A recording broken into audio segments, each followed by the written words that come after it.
Hello दोस्तों, welcome back to free circuit lab. दोस्तों आज हम लोग सीखेंगे एलईडी बल्ब की सर्किट के बारे में।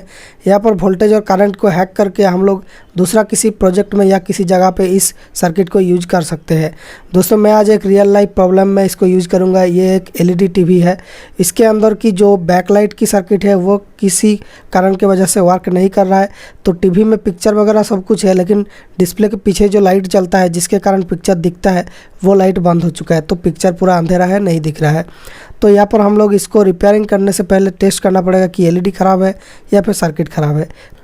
तो इतना है इसका लाइट सेक्शन। यहाँ पर प्रॉब्लम ढूंढ के ठीक करना पड़ेगा। उससे पहले हमें चेक करना पड़ेगा जस्ट क्विक टेस्ट की यहाँ पर एलईडी सही है कि नहीं। तो हम लोग बोर्ड में हाथ देंगे। तो भैया यहाँ पर एलईडी टेस्ट करने के लिए हम लोग बहुत ही यूजफुल एक जुगाड़ लगाएंगे जो कि हर किसी के पास होता है, एक एलईडी बल्ब की सर्किट। जहाँ पर बल्ब ख़राब हो गया लेकिन सर्किट ठीक है, इस तरह की एक बल्ब लेना है। मैंने यहाँ पर लेके रखा।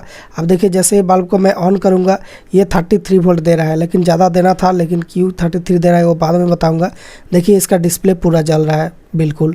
तो यहाँ पर टीवी हमारा रिपेयर हो जाएगा। जस्ट यहाँ पर एलईडी ठीक है, हमें बोर्ड में कुछ चेंज करना पड़ेगा जो ख़राब हुआ है। तो भैया एलईडी यहाँ पर 33 वोल्ट हमारा ले रहा है। तो यहाँ पर ये एलईडी कट जाएगी थोड़ी ही देर में, क्योंकि अगर हम लोग इसको हटा देते हैं तो ये सर्किट कितना वोल्टेज देता है, 170 वोल्ट। मतलब ये एलईडी या अगर किसी तरह से ज़्यादा वोल्टेज लेना चाहता है तो ये वोल्टेज दे भी देगा और उस एलईडी को जला देगा बिल्कुल। तो इस सर्किट से तो हमारा नहीं चलने वाली है। जो एलईडी की मैक्सिमम वोल्टेज होती है एलईडी बल्ब का वो होता है 75 to 80 वोल्ट। ओके, तो 80 वोल्ट के नीचे अगर वोल्टेज आ रहा है तो वो सर्किट यहाँ पर यूज हो सकती है। लेकिन उस वाली सर्किट में मुझे वोल्टेज लिमिट देखने को नहीं मिला, इसलिए उस सर्किट को हम लोग बाद दे देंगे। दूसरा किसी बल्ब से एक सर्किट को निकालेंगे। तो इस बल्ब से मैंने ये वाली सर्किट को निकाला। इस सर्किट का जो आउटपुट वोल्टेज है ये 75 वोल्ट है। तो यहाँ पर हमें वोल्टेज की जो फीडबैक है वो मिल रहा है, मतलब कि वोल्टेज की लिमिटेशन मिल रहा है। देखिए हम लोग बेसिकली इस वीडियो में देखेंगे कि वोल्टेज को कैसे कम किया जाए ताकि एलईडी हमारा सेफ रहे, एलईडी कट ना जाए। भैया इन सब एलईडी बल्ब के अंदर काफ़ी तरह तरह की आईसियाँ लगते हैं, लेकिन इनका वर्किंग प्रिंसिपल लगभग सेम होता है, सर्किट डायग्राम सेम होता है। तो इस डायग्राम से हमें थोड़ा बहुत पता चलेगा कि कैसे ये काम कर रहा है। तो भैया यहाँ पर 8 पीस पिन है। इसमें से ये है एक्चुअली एक बक कन्वर्टर, मतलब कि एक हायर वोल्टेज डीसी से एक लोअर वोल्टेज डीसी बनाना है। और यहाँ पर एक कांस्टेंट करंट की सिस्टम है, मतलब यहाँ पर जो सीरीज में एलईडियाँ है सारे, इनमें constant current 100 milli ampere flow कराता है ये सर्किट। ओके, चाहे आप लोग एक एलईडी काट दो तो करंट आपका कम या ज़्यादा नहीं होगा, आपका जस्ट वोल्टेज कम हो जाएगी। आप यहाँ पर सारे एलईडी को खोलकर ओनली 1-2 एलईडी लगा देते हैं तो यहाँ पर आपका जस्ट वोल्टेज कम हो जाएगी, करंट आपका उतना ही जाएगा 100 मिली एम्पियर। इसीलिए एलईडी बल्ब रिपेयर के कारण यहाँ पर हम लोग अगर एक एलईडी ख़राब हो गया उसको काट के हम लोग शॉर्ट कर देते हैं तो भी एलईडी हमारा जलता रहता है। तो यही कारण है इसके पीछे कि इसका वोल्टेज डाउन हो जाता है और करंट सेम ही जाता है। लेकिन अगर ऐसा हम लोग करते हैं रिपेयरिंग, उसके बाद कुछ दिन बाद वो दूसरा एलईडी उसके अंदर कट जाती है, तो इसका भी एक वजह होती है, वो है वोल्टेज। तो यहाँ पर हमें वोल्टेज को भी हैक करना पड़ेगा, वरना हमारा टीवी का भी एलईडी कटने लगेगा। क्योंकि हमारा ये सर्किट का वोल्टेज है 80 वोल्ट और हमारा टीवी का वोल्टेज है 33 वोल्ट। तो यहाँ पर वोल्टेज ज़्यादा बढ़ने नहीं देना है हमें, क्योंकि वोल्टेज का भी लिमिट चाहिए। बिकॉज अगर ये सब एलईडी सीरीज में है तो सीरीज में सारे एलईडी जैसे जल रहा है ये ठीक है। उसके बाद अगर कोई एलईडी हीट होता रहता है, हीट होने के बाद ये एलईडी ज़्यादा वोल्टेज ड्रॉप करता रहेगा। उसके बाद किसी कारण से ये अगर ज़्यादा वोल्टेज ड्रॉप किया उसके बाद ये हीट होने लगेगा और ज़्यादा। उसके बाद थोड़ी देर के बाद ये एलईडी हीट हो के ख़राब हो जाएगी। इसलिए हमें जैसे ही ये ख़राब होने लगेगा ये तब करंट नहीं टलना चाहेगा, फिर इसका वोल्टेज जो है बढ़ जाएगा। उसके बाद ये करंट पुश करता रहेगा और जो एलईडी थोड़ा बहुत ख़राब हुआ था उसको पूरा ख़राब कर देगा, मतलब वो नहीं चलेगा उसके बाद। तो इस कारण से हमें वोल्टेज का जो लिमिट है वो देना पड़ेगा ताकि वोल्टेज एक लेवल के ऊपर ना जाए। इस सब एलईडी बल्ब के अंदर 75 वोल्ट के जैसा ही कुछ वोल्टेज ज़रूरत होती है इन एलईडीज़ को जलाने के लिए, इसीलिए 75 वोल्ट में एलईडी के वोल्टेज को बांधा गया है। तो हम लोग क्या करेंगे, यहाँ पर हम लोग भी एलईडी का जो वोल्टेज है उसको लिमिट करेंगे। ओके, काफ़ी बात हो गया इसके बारे में। आप हम लोग देखिए बात करते हैं ये काम कैसे करता है। यहाँ पर एक ब्रिज रेक्टिफायर है, एसी आया। उसके बाद यहाँ पर जो कैपेसिटर है इसके अक्रॉस में 300 वोल्ट की डीसी वोल्टेज बनाता है। तो यहाँ पर आपको मिल गया 300 वोल्ट डीसी। तो इस पॉइंट में आपको 300 वोल्ट डीसी मिल गया। उसके बाद ये एक मॉसफेट का ड्रेन में गया और मॉसफेट का जो सोर्स है वो यहाँ पर है करंट सेंस पिन में। ओके, मतलब यहाँ से यहाँ तक कनेक्शन बनाएगा ये आईसी। उसके बाद ये करंट कहाँ जाएगा, ये कॉइल में जाएगा। उसके बाद इस कॉइल से जाके ये इस कैपेसिटर में भरेगा। उसके बाद वो इस एलईडीज को सप्लाई करेगा। सिंपल बात है। तो ये आईसी क्या करता है, यहाँ पर स्विचिंग करता रहता है, मतलब ये ऑन ऑफ करता रहता है इस पॉइंट को ड्रेन से सोर्स के बीच। तो यहाँ पर कॉइल के अंदर ये चालू बंद होता है। और ऐसा होता है तो कॉइल के अंदर फुल वोल्टेज जनरेट नहीं हो पाती है, सॉरी कैपेसिटर के अंदर फुल वोल्टेज जनरेट नहीं हो पाती है, और इंडक्टर के अंदर फुल करंट जनरेट नहीं हो पाती है। यहाँ पर करंट जनरेट होने में टाइम लगता है, यहाँ पर वोल्टेज जनरेट होने में टाइम लगता है। तो इस कारण से अगर आप लोग यहाँ पर पाल्स देंगे, मतलब ऑन ऑफ करेंगे, तो यहाँ पर और यहाँ पर इसमें वोल्टेज कम हो जाएगी और इसमें करंट कम हो जाएगी। तो इस तरह से करंट और वोल्टेज का लिमिटेशन यहाँ पर किया जाता है। फिर जाके 300 वोल्ट डीसी से यहाँ पर 80 वोल्ट डीसी और 100 मिली एम्पियर की करंट बनाया जाता है। ओके दोस्तों, तो यहाँ पर हमें सेंस करना भी ज़रूरी है कि यहाँ पर जो हम लोग जो पाल्स बना रहे हैं, जो ऑन ऑफ बना रहे हैं, वो यहाँ पर सही काम कर रहा है कि नहीं, इतना वोल्टेज यहाँ पर ला पा रहा है कि नहीं, या फिर करंट ज़्यादा बढ़ गया कि नहीं, ये सब चेक करना पड़ता है। इसलिए एक फीडबैक नेटवर्क ज़रूरत होता है। तो यहाँ पर देखिए एक फीडबैक पिन है, ये है वोल्टेज फीडबैक पिन, और यहाँ पर है CS मतलब करंट सेंस पिन। यहाँ पर आपका मॉस्फेट का सोर्स भी लगा हुआ है और यहाँ पर करंट सेंसिंग भी होता है इसी पिन में।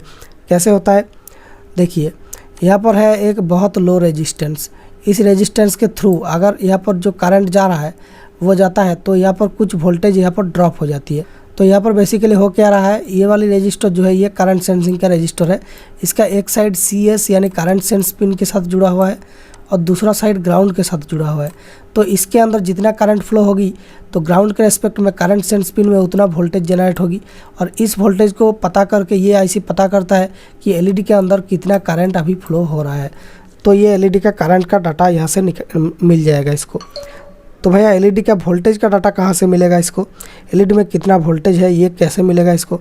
देखिए वोल्टेज फीडबैक कैसे काम करता है। ये जो वोल्टेज है, मानिए कि यहाँ पर 80 वोल्ट बना है, उसके बाद इस वोल्टेज से एक रेजिस्टेंस यहाँ पर है, इस रेजिस्टेंस के थ्रू जा रही है, उसके बाद और एक रेजिस्टेंस के थ्रू ये ग्राउंड में लगा हुआ है। देखिए तो यहाँ पर एक वोल्टेज डिवाइडर बन रहा है, यहाँ पर एक कम वोल्टेज जनरेट होगी।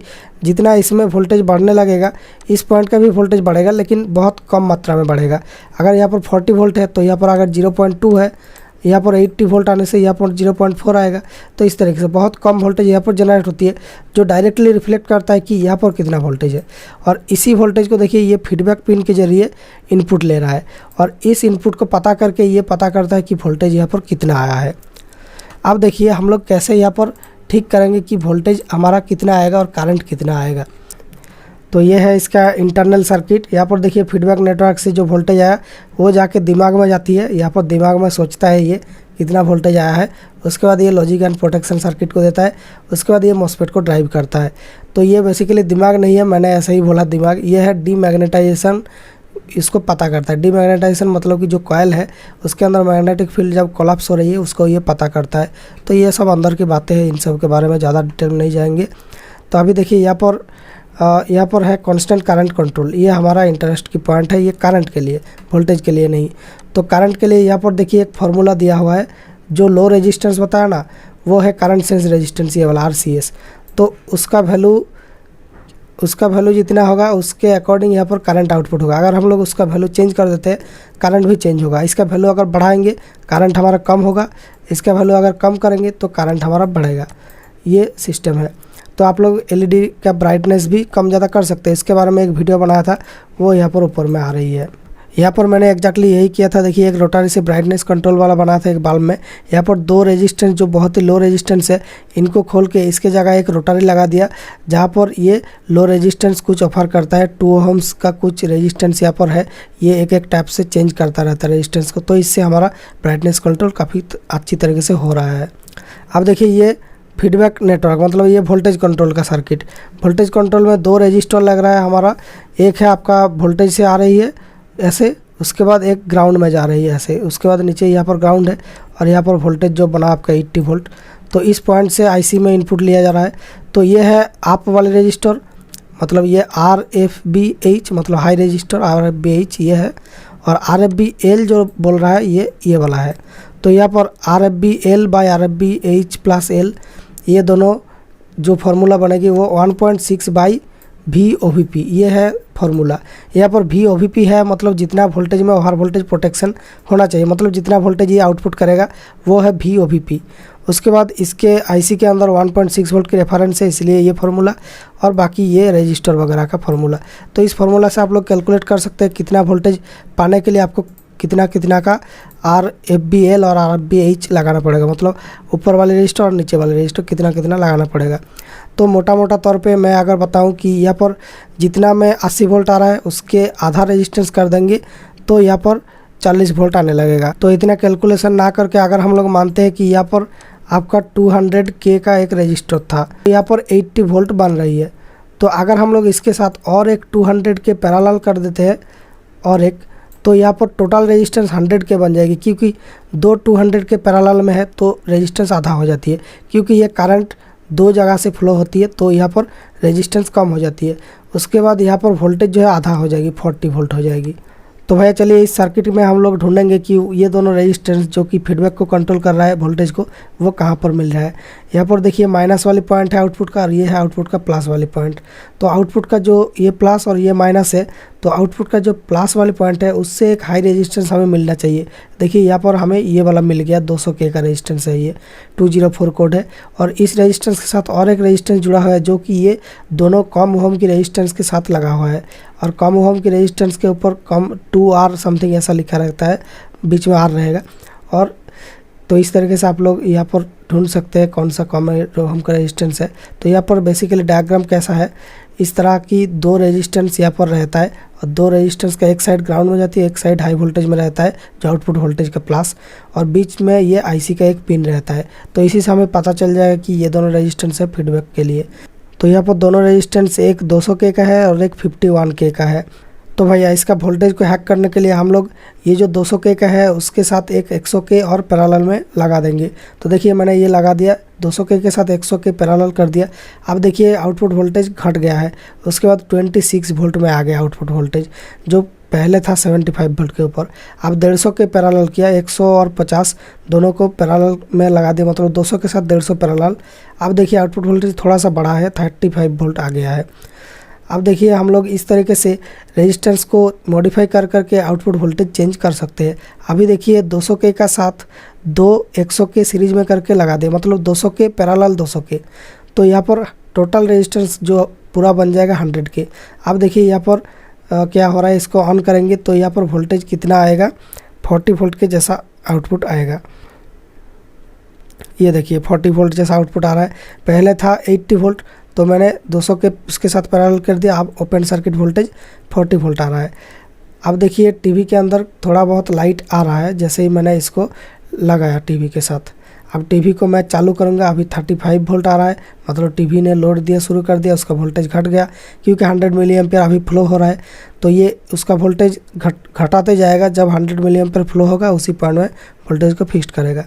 अब देखिए टीवी हमारा कम्प्लीटली चालू हो गया है LED बल्ब का सर्किट से। तो इस तरीके से आप लोग कस्टमर को दे सकते हैं। तो ये मॉडिफिकेशन आपको करना ही पड़ेगा ना, अगर नहीं करते हैं वोल्टेज की मॉडिफिकेशन तो कुछ दिन बाद ये LED ख़राब हो सकती है। तो आपको अगर ये मॉडिफिकेशन करना आ गया तो आप इसका सर्किट को रिपेयर ना करके एक LED बल्ब का सर्किट दे के कस्टमर को भेज सकते हैं। तो ये छोटा सा हैक आपको पता होगा तो आप लोग LED टीवी के अंदर इस तरह का बना के बैकलाइट को चालू कर सकते हैं जब इसका सर्किट को रिपेयरिंग करना पॉसिबल नहीं हो रहा है, मल्टीपल कंपोनेंट फेल्योर हो गया है यहाँ पर, तो ये सब कर सकते हैं। लेकिन मेरा इस केस में काफ़ी सिंपल एक प्रॉब्लम था, यहाँ पर एक कैपेसिटर ख़राब था, ये वाला कैपेसिटर मैंने चेंज कर दिया। उसके बाद ये सर्किट ओके हो गया, LED टीवी से वोल्टेज बनने लगा और ये LED को चलाने लगा। ये काफ़ी सही वर्क कर रहा है, ये देखिए।